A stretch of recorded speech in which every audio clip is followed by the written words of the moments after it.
जय हिंद साथियों, स्वागत है आपका आर के क्लासेस 24 में। दोस्तों, आशा करता हूं आप सब स्वस्थ होंगे। दोस्तों, कुछ दिनों से आपको प्रॉपर वीडियो नहीं मिल पा रहे, जिसकी वजह मेरी आंख में छोटा सा इन्फेक्शन हो गया है और गले में थोड़ी खराश है, तो इस वजह से आपको प्रॉपर वीडियो नहीं मिल पा रहे हैं। साथियों, आँख अभी पूर्ण तरह से ठीक नहीं हुई है। जैसे ही आँख पूर्ण तरह से ठीक हो जाएगी तो आपको प्रॉपर वीडियो मिलने लगेंगे। साथियों, हम आपको प्रतिशत पढ़ा रहे थे, इससे पहले प्रतिशत पर मैंने कुछ वीडियो लिए हुए हैं। यदि वीडियो आपने अभी तक विजिट नहीं किए हैं तो डिस्क्रिप्शन में लिंक दिया गया है, आप लिंक पर क्लिक करके वीडियो देख सकते हो, जिससे कि आज का लेक्चर आपको काफ़ी अच्छे से समझ आ जाएगा। साथियों, यदि आप हमारे चैनल पर नए हैं तो सबसे पहले वीडियो को लाइक कर दीजिए और हमारे चैनल को सब्सक्राइब कर लीजिए।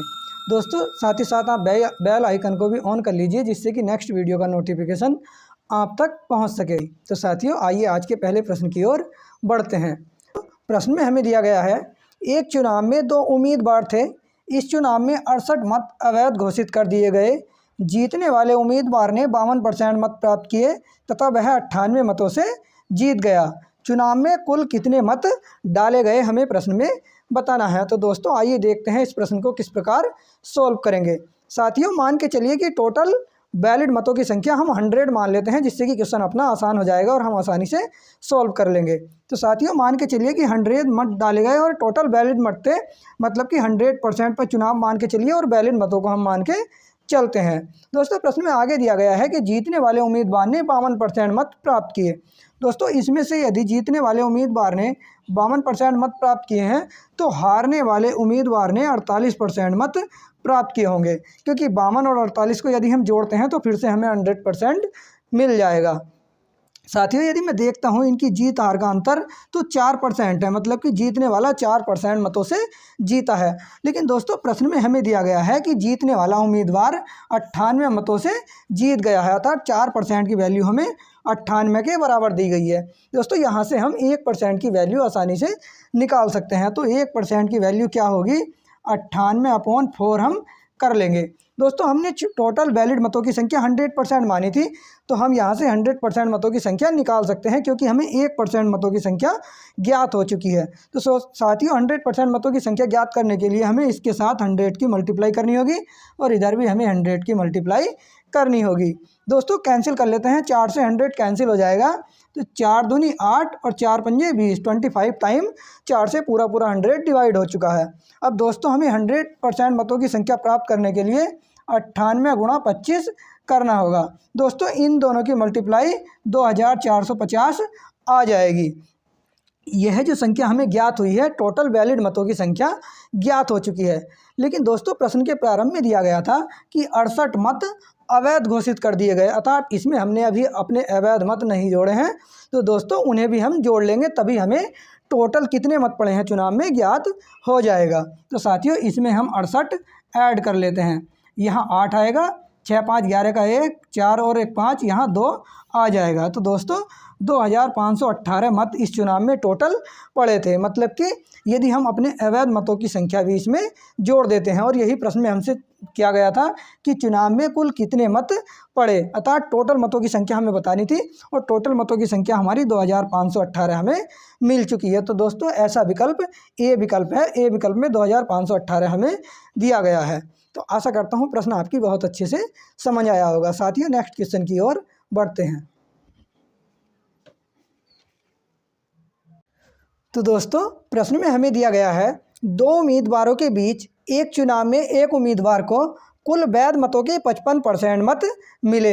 यदि कुल मत 15,200 हो तथा 15% मत अवैध घोषित कर दिए गए हों तो दूसरे उम्मीदवार को कुल कितने वैध मत प्राप्त हुए। तो दोस्तों, इस प्रश्न को फ्रैक्शन वैल्यू पर खेलकर ज़्यादा आसानी से हम सॉल्व कर सकते हैं। आइए देखते हैं किस प्रकार सॉल्व करेंगे। साथियों, हमें 1% वैल्यू दी गई है 15%, तो 15% की हम फ्रैक्शन वैल्यू निकाल लेते हैं। दोस्तों, मैंने ये वैल्यू आपको कई टाइम लिखाई है, तो अब तक आपकी याद हो चुकी होगी। 15% की फ्रैक्शन वैल्यू 3/20 होती है। बहुत से दोस्त कहेंगे कि 3/20 किस प्रकार आया है, तो दोस्तों इधर देख लीजिए, आपको ये याद होनी चाहिए। 15% की फ्रैक्शन वैल्यू निकालने के लिए हमें 15 अपॉन जब प्रतिशत हटाते हैं तो 100 नीचे कर लेते हैं। साथियों, 5 तिया 15 होगा, 5 दूनी 10 और यहाँ शून्य लग जाएगा, अर्थात 3/20 हमें फिर से मिल जाएगा। तो इस प्रकार इन वैल्यू को हम निकाल लेते हैं। साथियों, हमें दिया गया है कि 15% मत अवैध घोषित कर दिए गए। मान के चलिए चुनाव में टोटल 20 मत थे, जो टोटल यदि चुनाव 20 मतों पर हुआ है तो 20 का 15% मत अवैध घोषित कर दिए गए। अर्थात यदि टोटल मत हम 20 मान के चलते हैं तो 20 में से 20 का 15% 3 मत अवैध घोषित कर दिए गए, जो रिजेक्ट हो गए हैं, रिजेक्ट मत, तो उनकी संख्या 3 है। और वैलिड मत जो होंगे, वैलिड मतों की संख्या साथियों 20 में से 3 तो रिजेक्ट हो चुके हैं, तो 17 मत अभी हमारे पास वैलिड बचे हुए हैं। दोस्तों, प्रश्न में दिया गया है कि यदि कुल मतों की संख्या 15,200 हो, अर्थात टोटल मत यदि 20 ना होकर 15,200 हो, इसकी कंपेयर हमें 15,200 से करानी होगी। तो यहाँ से हमें 1 यूनिट की संख्या मिल जाएगी। साथियों, शून्य से शून्य कैंसिल हो जाएगा, 2 सत्ते 14 होता है, 2 छंग 12, अर्थात 760 टाइम ज़्यादा है। तो दोस्तों, टोटल वैलिड मतों की संख्या भी इससे 760 टाइम ज़्यादा होगी, 760 टाइम ज़्यादा होगी। 17 से इसके साथ मल्टीप्लाई कर लेंगे। दोस्तों, जब इन दोनों की मल्टीप्लाई हम करेंगे तो हमें 12,920 मिल जाएगा। दोस्तों, प्रश्न में आगे दिया गया है कि एक उम्मीदवार को कुल वैध मतों का 55% मत मिला, वैध मतों का। तो दोस्तों, वैध मतों को ध्यान रखिए, 15% की फ्रैक्शन वैल्यू होती है 11/20। दोस्तों, इस बार आप मान के चलिए कि टोटल वैध मत 20 हैं और वैध मत 20 हैं और उम्मीदवार को वैध मतों का 55%, अर्थात 20 का 55% 11 होता है। तो उम्मीदवार को 11 मत विजेता को मिल गए होंगे। दोस्तों, 20 में से 11 मत यदि इसे मिले हैं तो अभी हमारे पास 9 मत शेष रह गए होंगे, अर्थात यह तो जीतने वाले उम्मीदवार को मिले होंगे और ये हारने वाले उम्मीदवार को मिले होंगे। साथियों, वैलिड मतों की संख्या यहाँ हमने 20 मानी है, लेकिन यदि हमने अभी देखा था कि वैलिड मतों की संख्या कितनी आएगी, तो यहाँ से 12,920 हमें मिल गया था। साथियों, फिर से एक शून्य से शून्य कैंसिल हो जाएगा, 2 छंग 12 होता है, 2 चौक 8 होता है और दोस्तों यहाँ 2 छंग 12, 646 1 यूनिट के बराबर हमें मिल चुकी है। हमें दूसरे उम्मीदवार के कुल वैध मत बताने थे और दूसरे उम्मीदवार को 9 मत मिले हुए हैं। तो साथियों, 1 यूनिट जब 646 के बराबर होगी तो 2 यूनिट कितने के बराबर होगी, इसकी मल्टीप्लाई हम 9 यूनिट कितने के बराबर होगी, 9 की मल्टीप्लाई 646 से कर लेते हैं तो हमें 5,814 मिल जाएगा। तो ऐसा कौन सा विकल्प है, विकल्प नंबर डी हमारा सही उत्तर होगा। तो आशा करता हूँ प्रश्न आपकी बहुत अच्छे से समझ आया होगा। साथियों, नेक्स्ट क्वेश्चन की ओर बढ़ते हैं।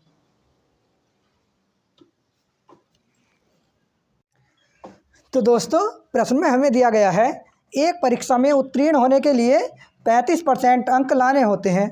एक अभ्यर्थी को 40 अंक मिले तथा वह 30 अंक से फेल हो गया। परीक्षा के अधिकतम अंक हमें बताने हैं। दोस्तों, अधिकतम अंकों से मतलब है कि जितने अंक का पेपर था, जितने का टोटल पूर्णांक था, हमें पूर्णांक बताना है। तो दोस्तों, प्रश्न में हमें दिया गया है, एक परीक्षा में उत्तीर्ण होने के लिए 35% अंक लाना आवश्यक है, लेकिन अभ्यर्थी को 40 अंक मिले, 40 अंक मिले तथा वह 30 अंकों से फेल हो गया। मतलब कि यदि यह 30 अंक और लिया था तो दोस्तों एग्ज़ाम इसका पास हो जाता। और दोस्तों, पास होने के लिए हमें 35% अंक की आवश्यकता होती है, अर्थात 35% की वैल्यू 40 + 30 होगी। दोस्तों, यदि हम दोनों को जोड़ लेते हैं तो 35% की वैल्यू हमें 4 3 7 अर्थात 70 हमें मिल जाएगी। साथियों, यहाँ से 1% की वैल्यू आसानी से निकाल सकते हैं। 1% बराबर होगा 70/35। दोस्तों, 35 दूनी 70 होता है, अर्थात 1% की वैल्यू 2 के बराबर हमें मिल चुकी है। दोस्तों, कोई भी एग्ज़ाम अपने आप में 100% होता है, तो हम यहाँ से 100% की वैल्यू निकाल लेंगे। इसे 100 बनाने के लिए इसके साथ हमने 100 की मल्टीप्लाई करी है, तो साथियों इसके साथ भी हमें 100 की मल्टीप्लाई करनी होगी। तो हमें टोटल अंक 200 अंकों का पेपर हमें मिल चुका है। तो ऐसा विकल्प नंबर सी हमें दिया गया है। आशा करता हूँ प्रश्न आपकी अच्छे से समझ आया होगा। तो साथियों, नेक्स्ट क्वेश्चन की ओर बढ़ते हैं। तो दोस्तों, प्रश्न दिया गया है, एक परीक्षा में लड़कियों तथा लड़कों के लिए उत्तीर्ण प्रतिशत क्रमशः 35% तथा 40% है। एक लड़के ने 483 अंक प्राप्त किए तथा वह 117 अंकों से अनुत्तीर्ण रहा। लड़कियों के लिए न्यूनतम उत्तीर्ण अंक कितने हैं, हमें प्रश्न में बताना है। तो दोस्तों हमें प्रतिशत वैल्यू दी गई है बॉयज़ एंड गर्ल्स की। दोस्तों हमें गर्ल्स एंड बॉयज़ की पासिंग मिनिमम मार्क्स कितने हैं उसकी परसेंट वैल्यू हमें दी गई है। दोस्तों लड़कियों के लिए हमें दिया गया है कि लड़कियों को 35% कम से कम अंक लाना अनिवार्य है पासिंग मार्क्स, और दोस्तों लड़कों के लिए दिया गया है 40% पासिंग मार्क्स। दोस्तों प्रश्न में आगे दिया गया है कि एक लड़के ने 483 अंक प्राप्त किए। बॉयज़ ने क्या करा है कि इसे 483 अंक मिल चुके हैं, लेकिन प्रश्न में क्या हुआ कि वह 117 अंकों से फेल हो गया। अर्थात यदि उसके 40% अंक आ जाते तो वह पास हो जाता, लेकिन उसके 483 अंक आए हैं और वह 117 अंक से फेल हो चुका है। दोस्तों यदि उसके 117 अंक और आ जाते तो टोटल वैल्यू है 40% के बराबर हो जाती और वह उत्तीर्ण हो जाता। दोस्तों हम देखते हैं कि 117 यदि इसमें से हम जोड़ देते हैं तो यह वैल्यू 600 बन जाएगी। दोस्तों 600, यह 40% की वैल्यू हमें 600 मिल चुकी है। तो यहाँ से 1% की वैल्यू आसानी से ज्ञात की जा सकती है। दोस्तों 1% की वैल्यू के लिए 600 अपॉन हमें 40 कर लेना होगा। शून्य से शून्य कैंसिल हो जाएगा और 4 4 और 4 बन जाए 20, अर्थात 1% की वैल्यू 15 के बराबर हमें मिल चुकी है। दोस्तों हमें बताना है कि लड़कियों को पास होने के लिए न्यूनतम अंक कितने चाहिए। दोस्तों हमें प्रश्न में दिया गया है कि 35% मिनिमम अंक होने चाहिए तभी लड़की उत्तीर्ण हो सकती है, और 1 यूनिट 15 के बराबर है, 1% की वैल्यू 15 है। तो दोस्तों 35% की वैल्यू यहाँ से हम ज्ञात कर लेंगे। 35% की वैल्यू ज्ञात करने के लिए 15 इसके साथ 15 की मल्टीप्लाई हमें कर लेनी होगी।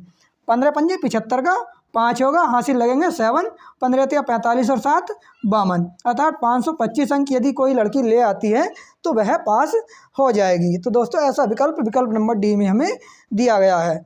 आशा करता हूँ प्रश्न आपकी बहुत अच्छे से समझ आया होगा। तो साथियों नेक्स्ट क्वेश्चन की ओर बढ़ते हैं।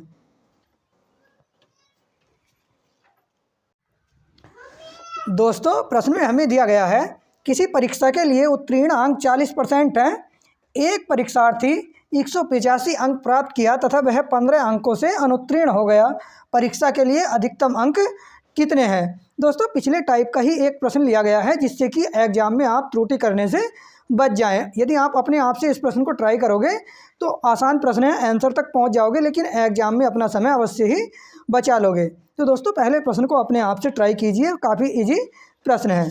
वीडियो को पॉज करके पहले अपने आप से सोल्व करोगे तो आंसर आपको मिल जाएगा। दोस्तों अब आप अपना आंसर चेक कर सकते हो। तो दोस्तों प्रश्न में दिया गया है किसी परीक्षा के लिए उत्तीर्ण अंक 40% है। यदि किसी विद्यार्थियों को परीक्षा में पास होना है तो उसे 40% अंक लाना अनिवार्य होगा। लेकिन आगे क्या हुआ है कि एक परीक्षार्थी को 185 अंक मिल चुके हैं। दोस्तों उसे 185 अंक मिले लेकिन वह अनुत्तीर्ण हो गया और वह 15 अंकों से अनुत्तीर्ण हुआ है। अर्थात यदि वह 15 अंक और ले आता तो दोस्तों उसका एग्ज़ाम पास हो जाता, अर्थात उसके मार्क्स 40% के इक्वल हो जाते। तो दोस्तों यहाँ से 40% की वैल्यू हमें 185 + 15 मिल चुकी है। दोस्तों यदि दोनों को ऐड करते हैं तो हमें 40% की वैल्यू 200 के इक्वल मिल चुकी है। दोस्तों हमें पासिंग मार्क टोटल जो अधिकतम अंक बताने हैं जितने अंक का की पेपर था। तो दोस्तों कोई भी पेपर अपने आप में 100% होता है, तो यहाँ से हम 100% की वैल्यू निकाल सकते हैं। दोस्तों शून्य से शून्य कैंसिल कर लेंगे और 4 पंजे 20, अर्थात 1% की वैल्यू हमें 5 मिल चुकी है। तो दोस्तों 100% की कितनी होगी, इसके साथ 100 की मल्टीप्लाई हो जाएगी, अर्थात 500 हमें 500 अंकों का टोटल पेपर होगा। तो दोस्तों ऐसा विकल्प नंबर सी में दिया गया है। तो आशा करता हूँ प्रश्न आपकी अच्छे से समझ आया होगा। साथियों काफ़ी इजी प्रश्न था, आपने हल कर लिया होगा। तो नेक्स्ट क्वेश्चन की ओर बढ़ते हैं। तो दोस्तों प्रश्न में हमें दिया गया है किसी परीक्षा में ए तथा बी क्रमशः अधिकतम अंकों का 60% तथा 30% अंक प्राप्त करते हैं। इनके प्राप्त अंकों का योग 783 है। परीक्षा का पूर्णांक कितना होगा। तो आइए देखते हैं इस प्रश्न को किस प्रकार सॉल्व करेंगे। साथियों ए और बी दो विद्यार्थी के बारे में हमें बताया गया है और कहा गया है कि एक ने परिपूर्णांक का 60% प्राप्त किया है और दूसरे ने 30% प्राप्त किया है।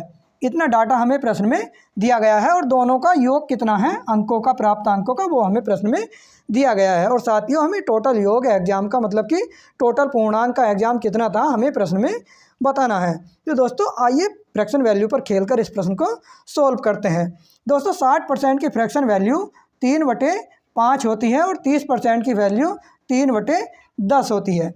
दोस्तों मान के चलिए कि पूर्णांक पेपर का 5 नंबर का था, जो भी एग्जाम हुआ है एग्जाम का पूर्णांक यदि 5 नंबर का था, तो ए जो कैंडिडेट था, मतलब कि ए जो विद्यार्थी था, ए ने 5 में से 3 अंक प्राप्त किए। यदि टोटल पूर्णांक 5 नंबर का था तो दोस्तों ए ने 5 में से 3 अंक प्राप्त कर लिए हैं। ये ए के बारे में था। दोस्तों अब बी का नंबर आया है, तो बी ने क्या किया, टोटल पूर्णांक मान के चलिए कि 10 नंबर का था, तो 10 में से इसने 3 अंक प्राप्त कर लिए हैं।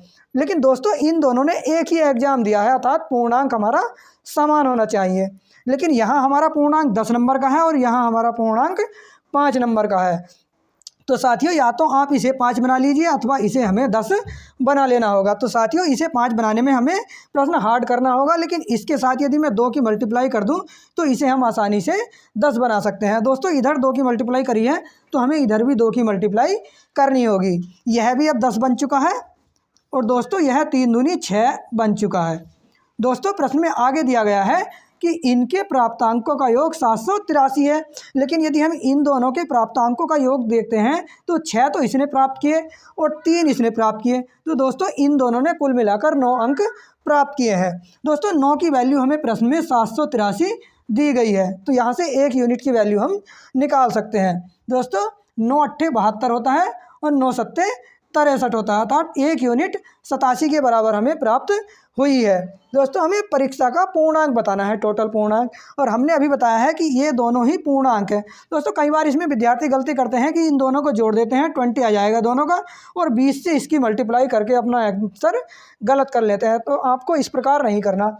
साथियों ये दोनों अपने आप में पूर्णांक है, क्योंकि इसने इतने में से इतने अंक प्राप्त किए हैं और इसने इतने में से इतने अंक प्राप्त किए हैं, अर्थात इसकी मल्टीप्लाई किसी भी एक से करेंगे, क्योंकि दोनों 10 हैं, तो अर्थात इसकी मल्टीप्लाई हम 10 से कर लेंगे। तो 87 की मल्टीप्लाई जब हम 10 से करेंगे तो दोस्तों हमें 870 आंसर के रूप में मिल जाएगा। आशा करता हूँ प्रश्न आपकी बहुत अच्छे से समझ आया होगा। तो साथियों विकल्प नंबर बी हमारा सही उत्तर हो। इसी प्रश्न को एक और इजी प्रकार से कर सकते हो।